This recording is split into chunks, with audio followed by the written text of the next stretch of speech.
अस्सलाम वालेकुम नाज़रीन, मैं हूं आपका होस्ट ज़ुहैब आरिफ और आज मुझे मीरपुर ज़ात कश्मीर में इस वक्त मुझे मीरपुर DHO ऑफिस में मौजूद है। हमारे साथ यहाँ पे DHO ऑफिसर डॉक्टर फिदा साहब मौजूद हैं, इनसे हम बात करते हैं। सर बहुत बहुत शुक्रिया आपने वक्त दिया। सर ये बताएं, अभी जैसे ये सर्दियों का मौसम आ रहा है आस्ता आस्ता, इसमें स्मोक आ जाती है, इसके बारे में बताएं कितनी ख़तरनाक है। जी बहुत शुक्रिया आपका। मैं सादा अल्फाज में बात करूँगा कि आपने सुना होगा माहौलियाती आलूदगी, तो उसकी मल्टीपल रीज़न्स हैं। जैसे हमारी जो पुरानी गाड़ियाँ धुआं छोड़ने वाली, वो भी उसकी रीज़न हो सकती है। फिर इसी तरीके से जो आपकी मुख्तलिफ़ फैक्ट्रीज़ हैं, फिर बटा जात हैं, बेशुमार वजूहत हैं उसकी। और एक वजह ये भी है कि हम ये जो दरख्त है वो नहीं लगाते बल्कि काटते हैं, तो शजरकारी मुहिम भी उस हम नहीं मनाते। फिर अगर पौधे लगा भी दें तो उनके हिफाज़त नहीं करते। तो ये एक लंबा प्रोसेस है जिसकी वजह से आपने सुना होगा कि लाहौर बतौर ख़ास, और क्योंकि हम भी पंजाब के साथ ही हैं, इधर भी कल से थोड़ी बहुत स्मोक आ रही है, लेकिन लाहौर आलूदा तरीन शहर की लिस्ट में टॉप पे आता है। तो इसके अब इफ़ेक्ट्स क्या हैं वो बहुत इंपॉर्टेंट है कि ये ज़ाहिर बात है। सादा अल्फाज में मैं कहूँ कि जो हमारी हवा है जिसमें हम सांस लेते हैं, वो अगर साफ़ ना हो तो फिर हम वो टॉक्सिन्स इनहेल कर रहे हैं, गंदी गैसेज इनहेल कर रहे हैं, जिसकी वजह से क्या होता है कि हमारा गला ख़राब हो जाता है, हमें फ्लू हो जाता है, ठीक है। इस तरह की और रेस्पिरेटरी ट्रैक इन्फेक्शंस हो सकते हैं, तो इसके बेशुमार और भी प्रॉब्लम्स हो सकती हैं।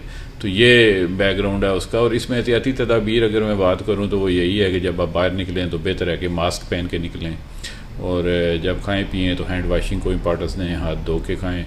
अगर किसी को फ्लू है तो वो भी मास्क पहने और बाकी लोग भी उससे एहतियात करें। अच्छा, जैसा हमने सुना है कि अमेरिकन साइंसदानों का कहना है कि अगर कोई बंदा लाहौर में ज़िंदगी गुजार है तो स्मोक के ज़रिए उसकी 7 साल ज़िंदगी कम हो जाती है। इस हवाले से आप क्या कहना चाहेंगे? ये फिर ख़तरनाक तो है ही है।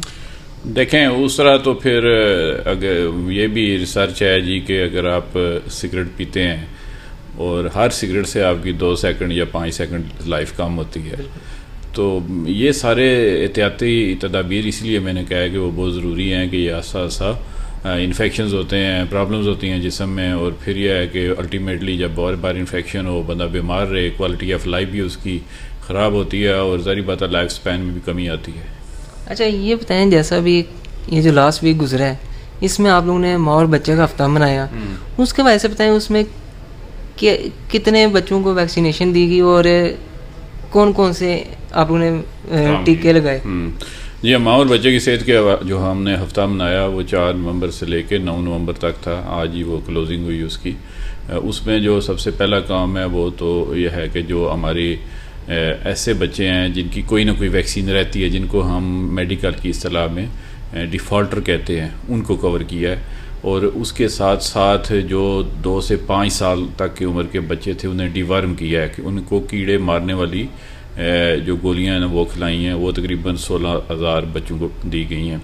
उसके साथ साथ जो हमारी हामला ख़वातीन हैं उनको तशन्नुज से बचाव के टीके भी लगाए गए हैं। और एक और जो काम जो सबसे इम्पॉर्टेंट मैं समझता हूँ वो हेल्थ एजुकेशन के हेल्थ सेशंस रखे गए हैं पूरे डिस्ट्रिक्ट्स में, जिसमें lady health worker, lady health supervisor, हमारी डिस्ट्रिक्ट टीम और उसके साथ साथ प्रोविंशियल टीम और यूनिसेफ का अमला उन्होंने मॉनिटर किए हैं।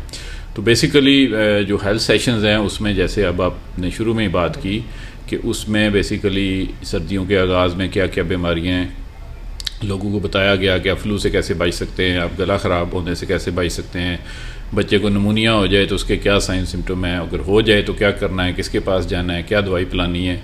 इसी तरह जो हमला ख़वातीन है या जो हमारी दूसरी ख़वातीन हैं उनको उनकी जो बीमारियाँ हैं उनके मतलब हमारी ख़वातीन ने उन्हें हेल्थ सेशंस दिए हैं। तो ये एक मरबूत किस्म का जो है ना हमारा हफ्ता था जिसमें मुख्तलिफ टॉपिक्स भी क्लियर किए गए हैं, लोगों को बताए गए हैं, उनमें आगाही पैदा की गई है और उसके साथ साथ डिवर्म भी किया गया और हिफाज़ती टीकाजात भी लगाए गए हैं। अच्छा, ये जो जैसा बात की जाए कि पोलियो के बारे से उसमें और ये जो माँ और बच्चे का हफ्ता मनाया गया है, इनमें जो जो रह गए हैं लोग वैक्सीनेशन के लिए, उनको वैक्सीनेशन चाहिए हो तो क्या प्रोसेस होगा? देखें पोलियो तो आपको पता ही है कि इस वक्त सिर्फ 2 ममालिक में है पूरी दुनिया में, सिर्फ पाकिस्तान और अफ़गानिस्तान में है। और उसका हाल यही है कि हम जब भी नेशनल इम्यूनाइजेशन डेज़ मनाई जाएँ तो उसमें तावन करें और अपने अपने बच्चों को कतरे पिलाएँ। इसी तरह वैक्सीनेशन है 12 बीमारियों के अगेंस्ट, और वो भी हमारे EPI सेंटर्स हैं पूरे डिस्ट्रिक्ट मीरपुर में। अगर मैं बात करूं तो 35 सेंटर हैं जहाँ पे बग़ैर किसी मुआवजे के, बग़ैर किसी फ़ीस के, फ्री ऑफ कास्ट वो फैसिलिटी का इजाज़त लगाए जाते हैं। तो जब आपका क्वेश्चन है कि अगर किसी का ड्यू हो और उसको ना लगा हो तो वो हमारे सेंटर करीब तरीन जो सेंटर है उस पर चला जाए। हर यूनियन कौंसिल में ये सेंटर मौजूद है। तो अगर वहाँ पे कोई मसला होता है तो मेरे दफ्तर वो रब्ता करे। 921-550 मेरे ऑफ़िस का नंबर है। यहाँ बताइए जी कि हम फ़लाँ जगह रहते हैं, मेरे बच्चे को या बच्ची को फ़लाँ टीका लगना है, तो मैं टीम उनके घर भी भेजने के लिए तैयार हूँ। इसी तरीके से पोलियो के हिफाजत के जो टीके होते हैं, उससे बचाव के जो टीके कतरे होते हैं, वो भी हम अगर NID में या इस कैंपेन में किसी का बच्चा रह जाए तो बिल्कुल मैं इसी नंबर पे कॉल करे तो टीम उनके घर जाएगी। इसके अलावा वो करीब तरीन हेल्थ सेंटर पे जाके भी ये वैक्सीनेट करवा सकते हैं। अच्छा, आखिर में आप क्या पैगाम देना चाहेंगे लोगों को जो इस वक्त आपको देख रहे हैं? जी, मेरा पैगाम यही है कि सर्दियों का आगाज़ है, इसमें अपने आप को भी और बच्चों को भी जो है ना वो सर्दी से बचाएं, गर्म कपड़े पहनें और गर्म मशरूबात पिएँ।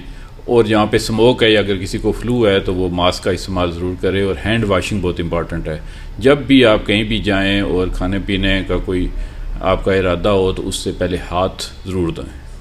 जी नाज़रीन, जैसे इस वक्त हम इधर मीरपुर DHO ऑफिस में मौजूद है, हमारे साथ यहाँ पे DHO ऑफिसर डॉक्टर फिदा साहब मौजूद हैं। इनसे मैंने बात की स्मोक के बारे से जाना। आज का हम मेडिकल प्रोग्राम लेके आपकी खिदमत में हाजिर हुए थे। अभी इस प्रोग्राम से हम आपसे इजाज़त चाहते हैं। मुलाकात होगी किसी और दिन, किसी और वीडियो में। फ़ी अमान अल्लाह हाफ़िज़ एंड गुड बाय।